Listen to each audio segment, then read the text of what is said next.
माई, तुझं कुणाशी पटत नाही, स्वयंपाक तुला करूशा वाटत नाही, टीव्ही पुढे बसली की तू उठत नाही आणि हातातला मोबाईल सुटत नाही. बरोबर की चूक?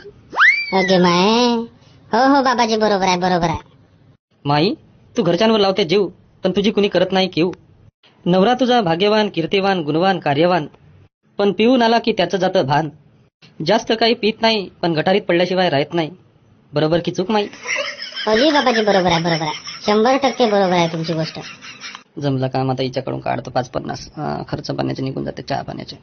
घरात भांडणं असतात, किरकिऱ्या असतात, पण तुझ्या जीवनातून माई हे भांडणं मिटणार आहेत आता, आणि किरकिऱ्या पण मिटणार आहेत. फक्त एक काम कर, भांडणं सुरू झाले का तुझ्या तोंडात एक गुळाचा खडा ठेव.